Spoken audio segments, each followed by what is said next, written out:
Welcome to Daniel Morgan Graduate School of National Security. I'm Frank Fletcher, Director of Lectures and Seminars. I'd like to welcome everyone to today's event, The Israeli Political Scene, Chaos After Elections. Today's speaker is Jonathan Strum. He has a wide array of experience on both education issues and the transactional and legal side of investment, finance, and technology. In addition to his role as General Counsel at Daniel Morgan Graduate School since 2015, Mr. Strum has served as a member of the Board of Trustees at the University of the West in Rosemead, California since October 2011, and in 2018 chaired the U.S. Presidential Search Committee. Mr. Strum was an adjunct professor at Georgetown University Law Center from 1991 to 2005, where he taught a course on Israeli law and politics and a course on legal issues in the Arab-Israeli conflict. From 1989 to 1994, he was also an adjunct professor at American University, where he co-taught a course on comparative U.S., Israeli, and Jewish law. Mr. Strum has negotiated and structured investment and financing from international institutions, banks, and venture capital firms, has coordinated multilateral project finance while advising on the establishment of and financing for overseas projects in the United States, Middle East, and Southeast Asia. He worked as Vice President and General Counsel of Siraj Capital with headquarters in Dubai and Jeddah, where he specialized in Islamic finance and was of counsel at Patton Boggs for 6 years. Mr. Strum has been a commentator and analyst on all major international news channels, to include CNN, MSNBC, Fox, and C-SPAN, and is a frequent speaker at international conferences. In 2014, he was a judge for the $1 million Genesis Corporation Challenge, sponsored by the Genesis Prize and Michael Bloomberg. We're grateful also to all of our viewers following us online. Please join me in welcoming Jonathan Strum. So with that introduction,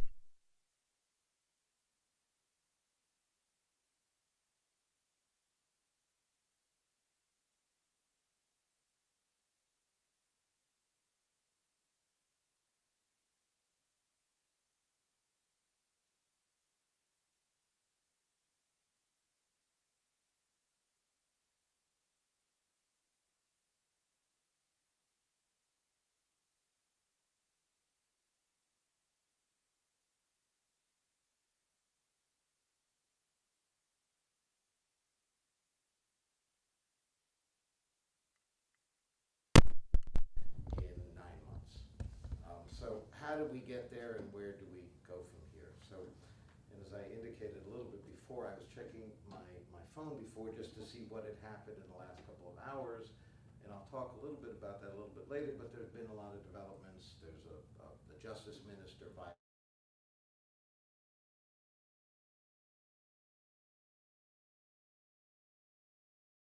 now, and then the Attorney General and the state prosecutor said he wasn't correct in what he was saying, etc. So there's always something going on. What I put up on the board here, and I have copies if anybody wants, are the parties that are currently that were elected to the Knesset in September this past year. There are 9 parties. Some of them, there's one that is said to be breaking apart. Most of them will probably break apart. There were 17 parties elected in April. And what happened after April, some of the smaller parties got together to run on the same ticket, hopefully to boost their chances. For example, the Joint List, which is the 3 Arab parties, they ran separately and only won 10 seats in April. When they joined back together, they got 13 seats. Some of that has to do with what happens. There's a threshold now. How many people have any sort of familiarity with the Israeli political system?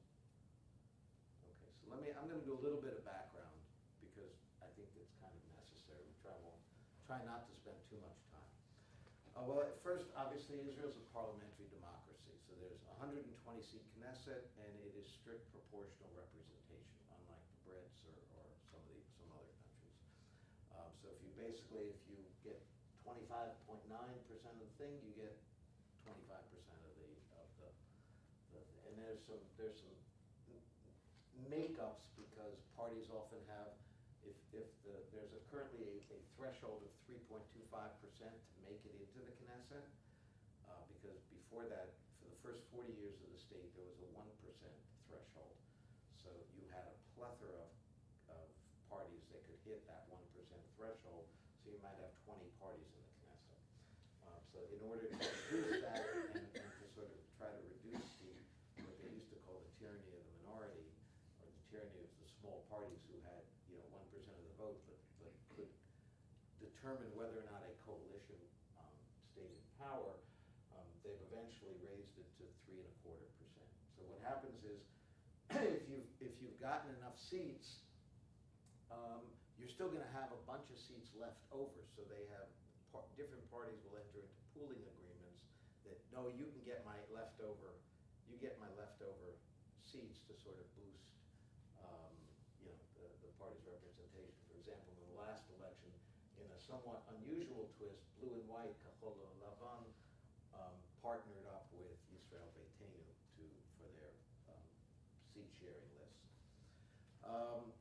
The Prime Minister is the head of government. The President is the head of state. There's a distinction that we don't really get that in the U.S. because for us it's the same.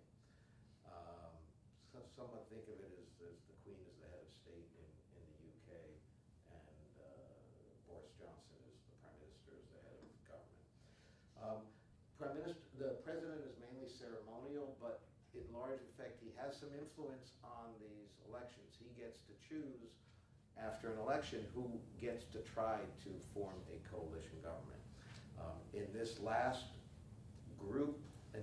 election, he gave the mandate to try to form the government to Bibi, to Prime Minister Netanyahu. Netanyahu had a month to try to 28 days to try to put a coalition together. He couldn't do it. Now the president has appointed Benny Gantz, who is the head of Blue and White, to try to put a coalition together. So many of these political parties are made up of different factions. My guess is by the time a government is put into play, these 9 will become 15, because some of these partnerships were marriages of convenience. This one, Yamima, which is a right-wing leaning, not right-wing leaning, it's sort of to the right of Likud. They've already announced that they're going to be breaking up, but that was known beforehand. I mean, they came together for the election, then they'll break up, and several will go with Shaked and several will go with another faction.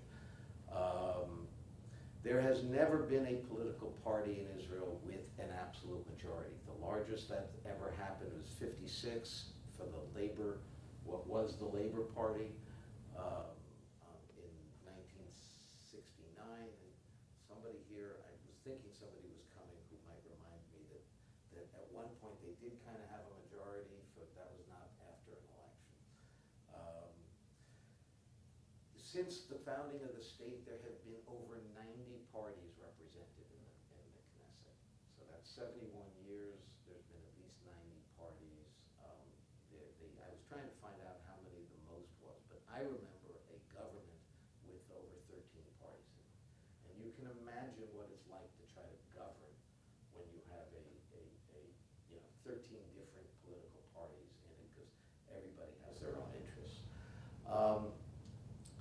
But as a result of this kind of coalition system, what we really have is a situation where the minority parties, were small parties with 5% of the vote, 6% of the vote, but might have 2 seats, and the 2 seats that are critical to maintaining a coalition of over 61, they have undue influence.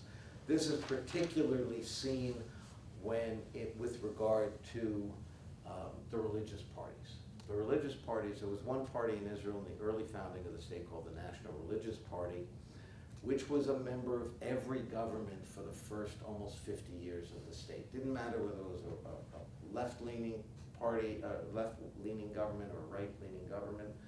They wanted, why does a small minority party want to be a part of the government? Anybody? Extortion? Yeah, in essence, that is it. It is money and it's patronage. So if you're a part of the government, you have a portfolio, whether it's the Ministry of the Interior or the Ministry of Education, you get to deal out jobs, you get to deal out money, you get to do things like that. And so, but what happens is, as a result, you have a very small minority of people with vast control. One of the things that in part creates some of this situation was that when they founded the state, Ben-Gurion reached a deal with the Orthodox. None of the real founders of Israel were at all religious, not on the left, not on the right. But they reached a deal basically saying that we won't draft the ultra-Orthodox into the army, and that all the institutions of the country will be kosher and will go under Orthodox Jewish law. And that's created a lot of problems. And the biggest problem that's created has been the issue that the ultra-Orthodox aren't drafted into the army. Not the sort of what they call modern Orthodox, which are. And that would be, in Hebrew we call it the knitted kippah, or the black hats. The Haredim, the black hats, they don't get drafted into the army, and for the most part the men don't work. They're subsidized by the state to study Torah and Talmud and everything else. And the question that I always used to ask about that is that if the great sages of Judaism, Rabbi Hillel, Maimonides, all these other ones, if they could all have other jobs, why can't these folks have jobs too? But it's created a big, it's truly a major issue, because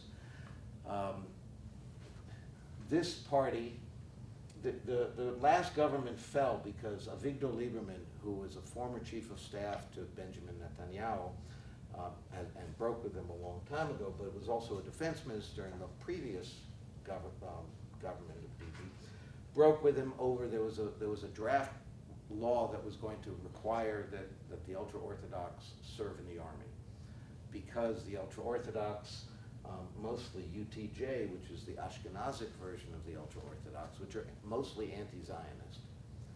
They don't really believe in the state of Israel, as opposed to the Shas party, which is the Sephardic version of the ultra-Orthodox. They tabled that. Even though the law had passed, the government wasn't going to push its enactment. So that's really why he broke. The number 2 person in this party, the Blue and White Party, made his name as being anti-religious, Yossi Lapid, and so together, they find common ground. They don't really find common ground on some of the other issues, but they find common ground on the religious issue, and that's going to, I think, mean that's really what's going to drive the next few years of this, or the next election, how these things divide out. Because you have an interesting thing, and I'm sort of skipping from where I was starting to go, but Benny Gantz is a former chief of staff. Now, the funny thing in the Israeli, it can only be something that can happen in the sort of the Byzantine, labyrinthian system of the Israeli political system, is that Prime Minister Netanyahu has been branding the Kahol Lavan party as being soft on security. The problem is that 3 out of the 4 top spots in Kahol Lavan are former chiefs of staff of the army, and one of them is a former defense minister under Netanyahu, and Benny Gantz, in fact, was appointed chief of staff of the army, of the Israel Defense Forces, by Prime Minister Netanyahu. But when you look at the campaign, it was, oh, these guys are, leftists, weak on defense, and all of that. And, you say what you want to say, but there should be some vague relationship to the truth, but that doesn't always happen in Israel. So anyway, so where do we go from here? So there's some primary schisms in Israel, and it's one of those that sort of drive the whole thing. First, you've got the peace accommodations with the Palestinians. That's one area. And you know, I used to teach a course on legal issues in the Arab-Israel conflict, the Arab-Israel conflict. Today, it's kind of changed because there's the Palestinian-Israel conflict, and there's really not as much of an Arab-Israel conflict. Israel has fairly good, even though they're quiet, relationships with the Gulf states, very good relationship with Israel and with Egypt. Not such a good relationship with Jordan, with inside Jordan, and that's a whole other issue, which we won't get into. Syria is a problem, but the nature of the conflict has changed, and it's really right now a question of a Palestinian-Israel issue. The Arabs qua the entire Middle East is not so much in conflict anymore with Israel. The Iranians, which are not Arabs, is a different question. So you have the peace accommodation issue with the Palestinians. Honestly, I don't think there's a whole lot of difference. There's differences along the periphery between a lot of these these organizations. Like I said, Blue and White's got 3 out of the last 5 chiefs of staff are in the top 4 spots. So by the way, in proportional representation, you don't vote for a candidate, you vote for a slate of candidates. So the candidates, each party puts up a list of 50 or 60 candidates, and if they've gotten the first 33 on the list get into the Knesset, or the first, the same up and down the thing. So you're not voting. So 3 out of the top 4 people in this party are ex-chief of staff. So I don't think you can call them weak on security. They may be willing to take other options. One of the things that you often find is that people who are military people are often more willing to try to make some form of peace because they actually know what war is like. I mean, Rabin was a former chief of staff, former defense minister. So the peace and the Palestinian issue is one issue. The second big schism within Israel is the settlements versus the rest of the country. The settlements, according to the most recent statistics that I could find, is that in 2017, and there's a correlation to it being the first year of President Trump being in office, spending on the settlements rose by roughly a third. So now they're spending over, at least on the building side, they're spending about $460 million a year in the settlements. Now, let me point out something about the settlements. We hear a lot of stuff that come up on the settlements. One of my friends was one of the Palestinian negotiators who had been a former student of mine at Georgetown, and he came to give a talk in one of Michael Sharnoff's class, and he said, as a negotiator, he said, yeah, we don't like the settlement stuff, but it's always a question of where the settlements are located. So when they announce a big settlement housing project, it really becomes a question of where is it? Is it a new thing, or is it in an area that we assume at some point will become Israel and will be traded for other territories? So not all settlements are created equal, because if it's let's say adjacent to Jerusalem, it may create a big hubbub, but from a practical perspective, that area is probably going to become part of Israel in any settlement. So on the negotiating side, the Palestinian negotiators aren't as nonplussed as when they start going in and taking over new Palestinian lands, or they're further out from what is expected to become Israel if there is a peace settlement. The third, and probably the third one, is the religious versus the non-religious. As I said, the Orthodox community in Israel don't serve in the army. They have a stranglehold on matters of personal status in Israel, so marriage and divorce were, until very recently, but still are 90% controlled by the Orthodox rabbinate. My uncle was a conservative rabbi from Boston, the head of the Boston Board of Rabbis at one point, could not officiate at a wedding. For those of you who know, I'm a cantor. I was going to a wedding in Israel for friends of mine about 3 or 4 years ago. They didn't ask me to officiate, but they asked me to sing, to do the 7 blessings at the wedding.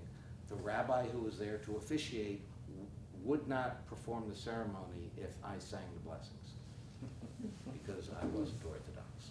So there's this stranglehold which people object to, and what happens is most Israelis are a-religious.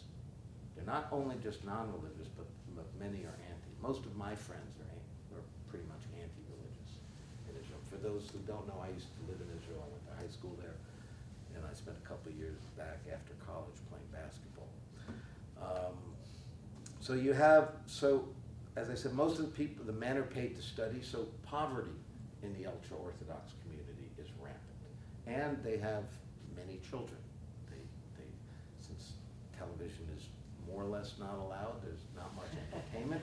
It's actually, I used to say this with regard to when I used to be in Saudi a lot too, because in Saudi, there was no entertainment. After, that's a digression, but because they didn't have movies, although in the last year they've opened up a movie theater, they had no movies, the television was highly restricted. So when you don't have anything to do, why are the population rates generally so high in poorer countries? Because they really don't have anything else to do at night. When you don't have something, I'm not joking. If you don't have anything to do, there's one thing that you can always do. So there's very little recognition of non-Orthodox rite in Israel. An Israeli cabinet minister would not go to the Pittsburgh synagogue where there was a massacre last October because it wasn't an Orthodox thing. They have called the Reform Jews, conservative Jews, non-Jews. They don't recognize, and it's one of the schisms between the Israeli community and the Jewish community over that. The first Rabin government back in 1977 fell because while welcoming a bunch of aircraft that were coming in from the US, I can't remember if it was F-15s or 16s, the ceremony of welcoming these aircrafts was on a Friday afternoon. It ran into Shabbat, and as a result, the NRP, the National Religious Party, pulled out of the coalition, and the government fell. And as a result, and that's what led eventually to the election of Prime Minister Begin. And I used to joke. So many years ago, after spending, this is many years ago, after spending about a month in the Soviet Union working with Soviet dissidents and being asked by the Soviet authorities if I wouldn't mind staying on a permanent basis. And they weren't talking about Moscow, they were talking about far in the east. I was threatened with imprisonment. I used to joke that there used to be a joke in Israel, there were only two places that a Jew couldn't practice his religion freely. One was the Soviet Union, the other was Israel. So the sort of the fourth pillar of the schism in Israel is the rich and poor. We don't hear about that a lot because we tend to look at Israel as the high-tech society. I'm blanking on the name of the book. That's a great book. If you Startup Country. Startup Nation. Startup Nation, written by some friends of mine. It truly is, but there's also rampant inequality in Israel. According to I looked this up last night. According to the Israel National Insurance Institute, 2018 data, 21% of the Israeli population lives below the poverty line. Not a statistic that we should be proud of, or not one that we actually normally ever think of. Roughly one in every three children live below the poverty line in Israel. So in the summer of 2011, there was sort of massive protests in many Israeli cities, and it was, to me, the precursor of the Occupy Wall Street movement. And it was, I joked that it was sort of our coalition. The Arabs had Arab Spring in the summer. In the spring of 2011, we had Jewish Summer in 2011. And these protests, which lasted for months, started as a result of an increase in the price of cottage cheese. Cottage cheese went up, and then all of a sudden, you had all these massive demonstrations, and literally tent camps created on the main boulevard, Rothschild Boulevard, Tel Aviv, which is the one that I saw the most. But it would be kind of like having these massive tent things on the middle of Connecticut Avenue. You know, we had a lot of stuff in Lafayette Park, but imagine sort of Connecticut Avenue having, if the boulevard, if the median part was wider, but having encampments on protesting the rise in the price of seasons. One of the slogans that always stuck with me on the things that said, between the ultra-Orthodox and the settlers, there's nothing left for us, which meant that all the money was going to either the ultra-Orthodox to fund their studying, or to the settlements to build new settlements. And when you look at the spending on a per capita basis, the settlements are, you know, the per person expenditure is just enormous. But anyway, so the slogan was, Ben HaCharedim v'Shtachim en klum bishvilenu. Between the settlements and the Charedim and the ultra-Orthodox, there's nothing left for us. So those are the schisms right now. Those are sort of and then those are the four. The fifth one is the Ashkenazi versus Mizrahi, the Eastern European Jews versus the Eastern or the Sephardic Jews from the Arab world or the Middle East and North Africa. That's not quite as big as that schism is not quite as big as it was, but it still exists. So where does that take us now with regard to Israeli politics? Well, this Avigdor Lieberman, who's currently holding the key to the throne, he's the head of a Russian-based party. Yisrael Beitenu means Israel is our home. He was a former chief of staff to Prime Minister Netanyahu in the early days. He split with him, and he especially split over this religious issue that we talked about. Now, this is very much an Ashkenazic, Eastern European movement. And the nature of Israeli society changed greatly with the influx of over 1.5 million Russians when the Soviet Union collapsed. And when you think of the immigration part, I mean, think of basically increasing your population by between 20 and 25% within a year.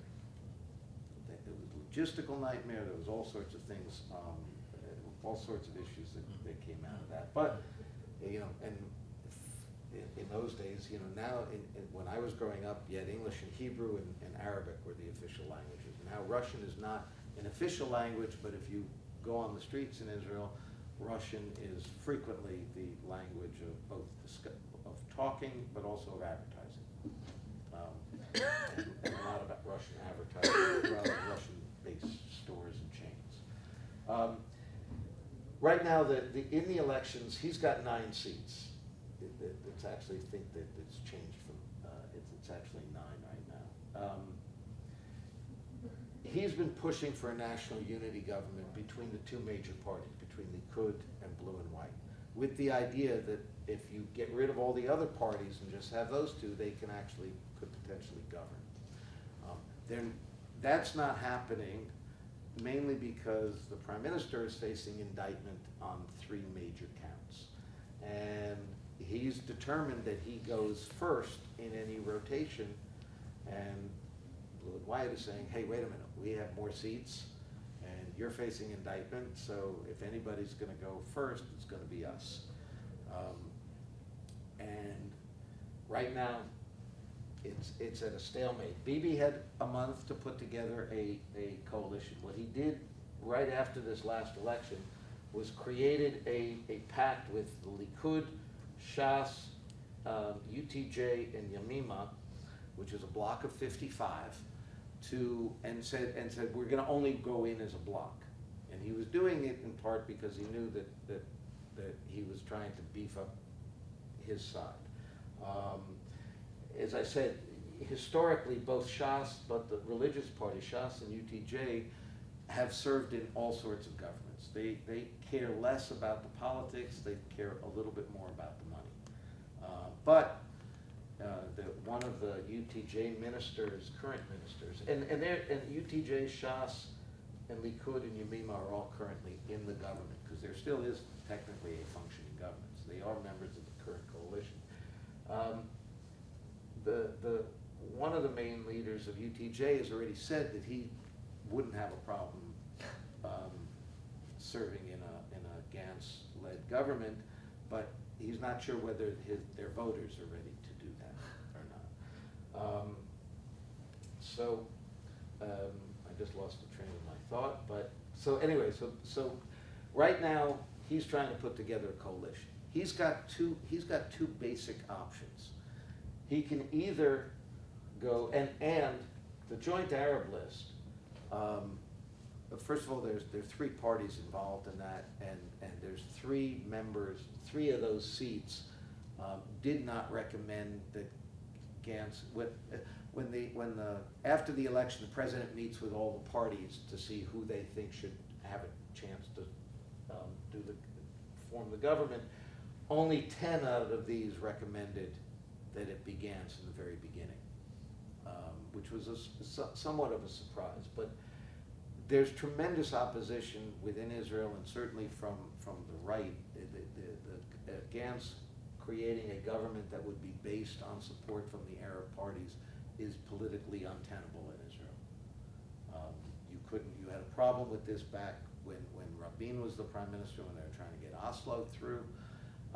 But what Gantz could do, because if you add up blue and white, Israel Beitenu, Labor Gesher, Democratic Union, which are both left-wing parties, you would come up with 66. So they could, that could be a coalition, but it's not going to happen because nobody's going to want to be. We can talk about whether it's appropriate or not, but the political fact of life is you could not have a governing coalition that's predicated on Arab support. Now, I think that that's wrong, considering that the Arabs constitute about 22% of the Israeli population. And when I talk about the Israeli population, I don't mean the West Bank and the Gaza Strip. I'm talking about Israeli Arabs who live in what is pre-67 Israel. People forget that there were large numbers of Palestinians who didn't leave. And so they literally are roughly 22% of the population, and they have a vote. But what Gantz could probably do, and there's a lot of talk about it, is create a minority government of 44 seats with blue and white, Labor, and Democratic Union, and then have support from the outside from Lieberman and the Joint List. So they wouldn't be a part of the governing coalition, but the coalition could count on them to vote with them in the Knesset, because at the end of the day, you need 61 votes to pass anything. And so you could create that minority coalition. If that were to happen, it would be inherently unstable, because you'd have a government, the extortion or the blackmail capacity for these lists, especially for them, is very high. My guess, if they came close to it, then a faction of this UTJ, United Torah Judaism, is made up of 2 ultra-Orthodox factions, one of which is, well, it's kind of hard when you talk about ultra-Orthodox to say, well, there's one sort of softer version and there's one sort of harder version, but there is. I mean, especially on the Palestinian issue, one of these factions is actually quite soft on the Palestinian issue, and indeed Shas,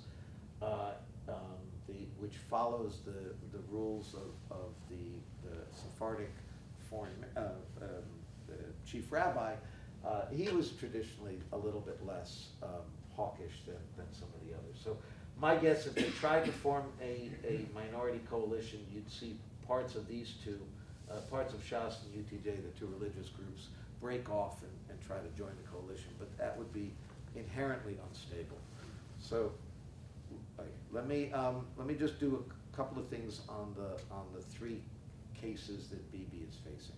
Bibi is facing indictments on 3 separate issues, on 3 separate cases. Case number 4000, which is the one that's in the news today, is he is accused of pushing regulatory decisions that would benefit the controlling shareholder of Bezeq Telecom, which is like the AT&T or the Verizon of Israel, in return for positive coverage from that that entity's news site. Kind of like figuring if Yahoo was or Google was a telecom company, they were giving him news sites. Now, let me just, so I kind of broke it up, I tried to break it up a little bit into what is the quid pro quo here? Because it seemed like it was a good thing. So the quid is that while he was serving as prime minister from 2014 to 2017, he also was Prime Minister Netanyahu was also the communications minister. And Shaul Elovitch had been the owner of the main satellite network in Israel, the equivalent of Dish TV, and the other part that held it was Bezeq, with this telecom company. Elovitch was heavily in debt. He arranged for Bezeq to buy Yes, the satellite company, at a valuation that was probably 4 or 5 times what the independent valuations said they were. Now, this needed approval from the communications ministry in order to do this kind of major merger, like you would have here with antitrust issues and things like that. So the communications ministry aided that thing and helped, and Mr. Elovitch made, made somewhere between $40 or $50 million more than he should have. The government has already taken back about 32 million of that money. But the quo was that since Bezeq owns Walla, which is a primary news source in Israel, it's the key website for news, and they've softened their, they changed their editorial position on Mr. Netanyahu. So that's basically the quo, and this was important during various times in the elections, and Bibi's been charged with bribery, fraud, and breach of trust. So the second case, that's the first one. To me, that's the biggest one. That's the most critical one, because there's pretty hardcore evidence on this, but this is the one where now they're accusing the police of strong-arming and using bad tactics on getting the people to flip, which, I don't know, my experience is that's what, if you watch any cop show, that's what you do. You threaten the witness, you say, I'm gonna bring charges against you in this if you don't tell us what happened. So, but that's the one to watch. That's the one that's right now, and today, if you look probably in the Washington Post tomorrow, there'll probably be an article on it. It's that case. The case number 2000, which is the second one, is that there are the two largest circulation newspapers in Israel is Israel Hayom, Israel Today, and Yediot Ahronot, the latest news. Israel Hayom is funded and whether it's owned, but it's distributed free, and it's funded by Sheldon Adelson. And they take a major bath on that, to the tune of tens of millions of dollars a year. It has been a very strong critic of the political left in Israel, and pretty much supports everything that the prime minister says or does. Yediot Ahronot is a privately owned company, newspaper. It was the largest circulation newspaper before Israel Hayom, and not affiliated politically with the left, although tends to go right. Now, I have to do a little disclaimer here, because the editor and the owner of the newspapers is Noni Moses, who, when I played basketball in Israel in the pro league there, he was on my team. Or I should probably say I was on his team because he was a starter and I was not.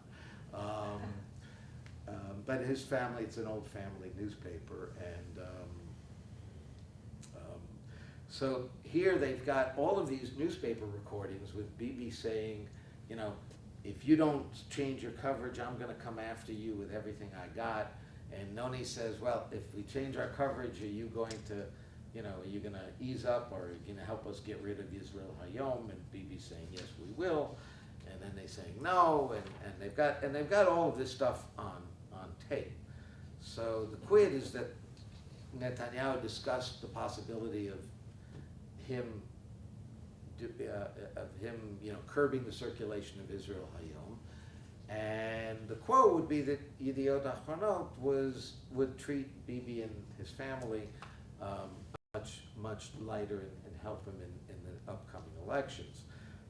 So the catch, so there's the quid, there's the quo, and here's the catch. The catch is that none of this happened, or none of it seems to have happened, but they have all these tape recordings, and in fact, Bibi has come out and said that, well, there was no bribery because I was only bluffing, even though they have all of these conversations, and we'll see where that goes. Then the last case is one that's been somewhat repetitive there have been other charges against Prime Minister Netanyahu for this, is that he's just taken lots of valuable gifts from his billionaire friends. And in this particular case, the investigation centers around him taking cigars, champagnes, jewelry, and they're talking about somewhere between $300,000 and $400,000 of these kinds of nice gifts. And in return for which Bibi pushed legislation which would benefit one of these guys. And he promoted, which was basically a 10-year tax exemption for expatriate Israelis to come back to the country. That scheme was blocked by the finance ministry, so it didn't actually go through, but the allegation is, and because in this particular case, he'd only be charged with fraud and breach of trust, but because it actually didn't go through, he couldn't be charged with bribery. So those are the three main cases, and I think, so what I was gonna start my talk with, when I started thinking about it on Sunday, was that, you know, if they go to the elections, Bibi's gonna be blamed for taking the country to a third election, because the only thing that's blocking a national unity government is the fact that Bibi wants to be prime minister first. And, but then of course, Avigdor Lieberman said that on Sunday, so I couldn't use that as a brilliant piece of prognostication. But I think we are headed to another election. We'll probably be back here in January. I think that Likud is going to be hurt. I'm not certain that the right-wing bloc will necessarily be hurt. And when I use the right-wing bloc, that's the term of art that they use in Israel. There's no political judgment by using that. I think they will probably win. I think, but I also think Israel Beitenu will do better. They only had 5 in the last election. Because he was the one who kept them from forming a government, he actually did better. I think he'll do even better than that. I think Kahol Lavan will do well, and I think Likud is going to get hurt, because there's going to have another election, and it's really only because Bibi doesn't want to face the charges. And at some point in time, he's going to have to, because he can't have immunity forever. Even everything that they're talking about with President Trump, even, you know, in the case in New York, they're arguing he's got immunity for while he's president. He doesn't have immunity after he's president. So he's going to have to face the music, and quite frankly, at some point, nobody is that important. We all like to think that we're really that important, but there's nobody that important. Israel is it's a vibrant country, it's a democracy, somewhat. You know, it's time for a new leader. I mean, I'm a big believer in that anyway. He's been prime minister 10 years. It's time to go. So I think we're going to have a new election. I think that the far right will gain. I think Lieberman will gain, and I think blue and white will gain, and I think Likud is going to have a problem. Now, last point on the Likud is that it's very hard to topple somebody like Bibi. Bibi is a master politician, and the problem is historically in Israel, when a coup has been engineered against a leader of a party, especially on the Likud side, that guy never ends up as being the head of the Likud. So somebody, if they're gonna topple Bibi, and Gideon Sa'ar was thought that he might do that, somebody's gonna have to do it. But whoever that's going to be is not going to be the next head of the Likud party. So my prediction is that Gantz will form a government in January or February of next year after another election. And I think the map will change, but when you look at the map, if I had put up the April one, the results really aren't a whole lot different. I mean, there's 17 parties, but when you look at the division between them, between the left and the right, per se, you know, what are the likely governments? Not a major difference. So, in essence, we still have chaos. It will continue to be chaos, and we will see what happens. And the reason, by the way, that Bibi wants to stay prime minister is because even though cabinet ministers can't remain in government if they are indicted, that rule has never been tested with the Supreme Court. The last time a prime minister was indicted, which was Ehud Olmert a few years ago, he resigned. Yeah, I'm indicted, and what Bibi was trying to do was going around to say, well, and they actually tried, they proposed a law that would grant the prime minister immunity, but fortunately that never got anywhere. That's it. I think Bibi's going to get indicted within a month, and I think somebody's going to force him out of the Likud. We will have another election in January of 2020, and I think that Likud will go down. I think just because there are people who are just like Bibi or believe in stability, but at some point, you know, this is going to be the third election because Bibi doesn't want to step down, and there's going to be a backlash against it. Now, the last little twist over the weekend, there was a proposition that Israel go back to direct election of the prime minister, and they tried that once. Bibi won the first time they had it and lost the second. The problem with that is if you don't have a governing coalition behind you, if you can't pass anything in the Knesset, then having direct election doesn't really mean anything. So that's it. I ran over what I expected. So any questions or comments or? So on these elections, does Israel rely on their own talent, or do they have American consultants to facilitate some of this? That's actually a really good question about, yeah. They brought in Ehud Barak, when they first started doing the direct election of the prime minister, they did start to bring in a lot of American consultants, which I think was a pity because it kind of infantilized the election. We had a lot more sloganeering and a lot less debate. I mean, Israel, in the early days, the average person when I was living there in the 70s and even into the 80s, the average person read like 2 or 3 newspapers a day. I mean, every political party had a newspaper, every faction, the labor unions had newspapers, and the people were really well informed. I mean, the news stopped. I mean, of course, I was there during the '73 war, but you know, and at the top of the hour, the news came on. Well, you'd be on a public bus, and when the news came on, everybody was quiet because everybody wanted to listen to the news because everybody had a vested interest in the news. We're not quite that, it's not quite that intellectual society anymore. Blame it on the internet, blame it on a lot of things, but not to mention money. So, yeah, there are American consultants, and listen, there are American consultants all over. I mean, there are American consultants in the UK, there are American consultants on, you know, pretty much everywhere. I can't remember the name of the first guy. Anyway, it's a great place. I still go back almost on a yearly basis, and it's a, you know, great place to visit, great place to be, and the politics mean that there's never a dull moment.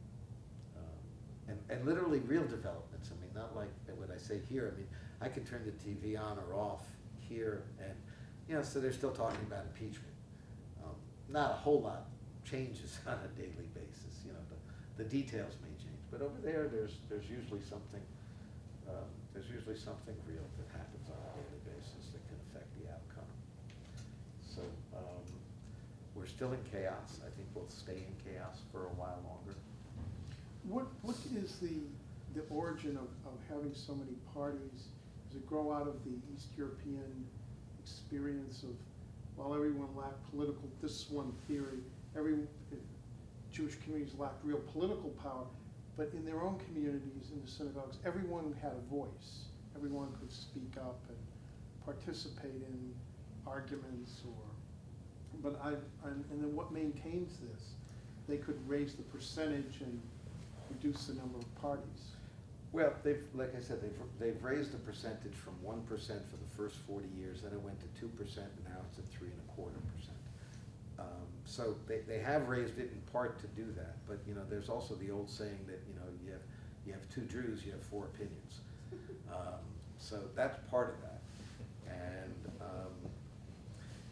it's everybody's got their own little thing, and plus everybody likes to be a leader, so they all want to be, you get certain perks by being a party as opposed to a faction within a party, and everybody thinks that they're smarter than everybody else. So, and the truth is there are some, in some cases there really are differences between the factions, but like I said, there's these 5 sort of main areas. There's the Palestinian issue, there's the religious issue, there's the poor, there's the Sephardic versus Ashkenazic issues, and those are the main things, and they all may have different solutions to them. But the truth is, nobody wants to subjugate their ego to the other, because I'm smarter than you are, therefore I should be the head of the party.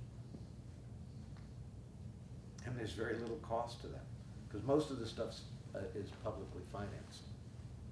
So while they do have contributions, it's not anywhere near the kind of thing here. Most of the vast majority of the election is publicly financed. So, which is why I think they're going to get a lot of it. And look at this number, by the way. This was up a little bit, so it's almost 70% of voter turnout. So voting is not mandatory. Voting is not mandatory, but it's highly, and one of the reasons that they did so well is that, in fact, when the Joint Arab List was broken into 3 parties, the turnout in the Arab cities was down, and they, by joining together, they could make sure they could all get out the vote issue. And for those who remember, in the last election, 2015, one of the things that Bibi did on election day when people thought he might fall was he said, "Oh, the Arabs are coming to vote out, and they're coming in droves to vote," and that, in fact, did galvanize his people to go out and vote. But, it was surprising. A lot of people were predicting a lower turnout. It was about 63% in April. I think it'll be over 70 in January, just because people are gonna, it's the 3rd time around. It's enough. Let's reach a decision about what direction the country will go for the next 4 years or 3 years. There's never actually been there's been one government that lasted over 4 years. Everybody's elected for a 4-year term, but that was only because they couldn't agree on when the next election was going to be. There has never actually been an Israeli government that has served out its full 4-year term. Always new elections get called. The shortest was about 1.5 years, and this just takes the cake. Literally an election, April, September, and January. So, and hopefully we don't get left in a situation like this. But I'm pretty confident that by the next time, the nature of the map will have changed again. Because that's what I think. Excellent, thank you. So, that's it. Thank you. And if anybody wants that list, before I knew we had a little screen thing, I should have known that we have, but I printed out the list. I didn't either. And there's food. Yes, I'd like to thank everyone who participated by attending in person or viewing online. Yes. Look forward to more events here at Daniel Morgan Graduate School in Washington, D.C. Thank you. sir. And also, Take a copy of your list. that Sure. I mean, Very good, John. this is This is very, I had a color version, the bigger color They version. sit on Yeah. the bottle of wine, Yeah. somewhat, you know, who's gonna be bought for that? Yeah. Easier to Exactly, read. so I just- mean, All right. you would spend a cap of several million dollars, that's Now we're another talking. issue, yeah, now we're talking. Fascinating, not a touch of Yeah. prosecutors and Alright, the well, legal this, section of the Constitution of Jerusalem. Oh. So I used to Yeah, follow. I'll get that book That's that where you you started mentioned. a lot, it's been a long time Yes, since I've really you know, checked track. When were you there? 82, 85. 82 days, so, I think this is the good to graduate meet you. level. So presentation. Sam was in. Sam was ambassador, yeah. In Tel Aviv, We have Yeah. talent because he was a good friend of my parents. and staff. Who were living there. You were the consulate. Yeah, yeah, because. We didn't Yeah, get these as guys big a did. turnout, but we did. As much. Oh, we did actually, that was just. Right, I know, officially. Yeah, well, we had problems and people wouldn't talk to you and things like that. And, yeah, it's all kind of amazing stuff. Another time I'll pick your brain, another touch, I haven't done this in a number of years. Come by